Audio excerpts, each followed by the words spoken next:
Talent is probably the biggest lie I've ever believed, and this wall just approves it. By the way, this isn't a virtual background. I get asked that in a lot of meetings. Every single one up there is something I made over the last 3 years, and I'm not good at painting, by the way. So if you've been wanting to start something but keep finding reasons not to, I want to share how I started from a wobbly fried egg to this entire wall. There are 3 things that actually ended up mattering a lot, even if at that time I did not realize it would. So maybe one of these can be useful to you too. So actually painting started off as a New Year resolution for 2023. So it was almost like 3 years ago, and this is the very first painting that I did. It was a funny fried egg that I did at the time. It took almost like 1 hour, 2 hours to finish it. Well, honestly, it's not the best, but it's I liked it a lot, and I think it's a really off a good start. And here's a confession that I have.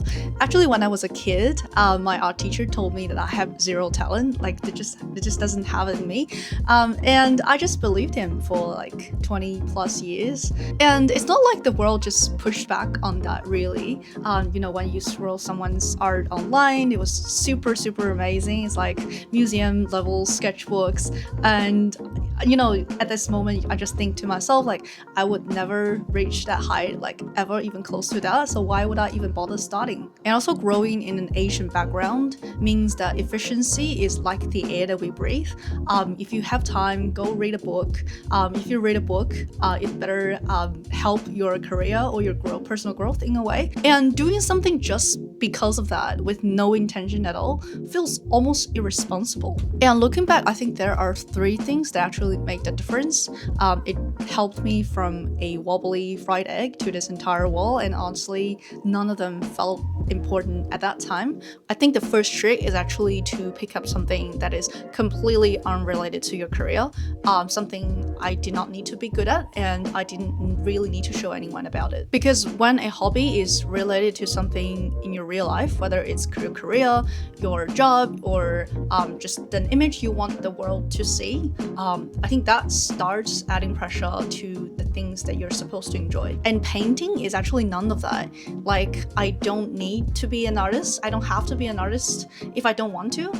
So I don't need to be good at it. Like, it's okay that I suck. It's okay that I fail all the time. And honestly, no one in my life actually cared that I'm good at painting or not. And there's like clearly no career path attached to this hobby. And I think these factors are what makes this hobby survivable.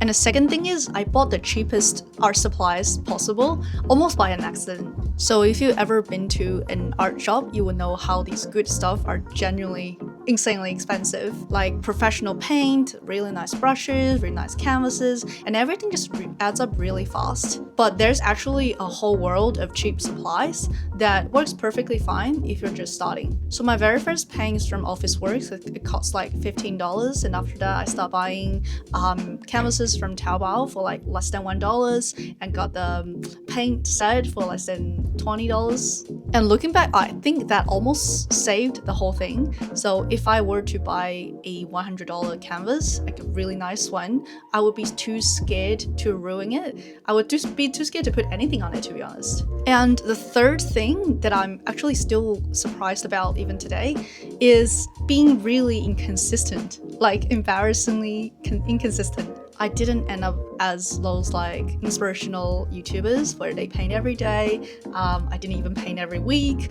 Sometimes I just didn't pick a brush for a few months because I didn't feel like it. Sometimes we kind of hear too much about being consistent, about building the habit, the atomic habit, and never break the chain. Small progress makes long progress in the long run. However, I think for me, that advice almost killed other hobbies that I had, because the pressure to be consistent turned the thing that I'm supposed to enjoy into something I would actually fail at. And somewhere along the line, I actually just let myself off the hook. Like, I only paint when I actually feel like it. So there are times when I paint like 5 over the weekend, and sometimes I just don't for month. And I think that's actually got me going, because I don't have the pressure to always be consistent, to always do that, when I could have enjoyed something else, like just hopping around different hobbies at that time, instead of just really sticking to it every single day and be committed. And looking back at this wall, that's actually the whole thing.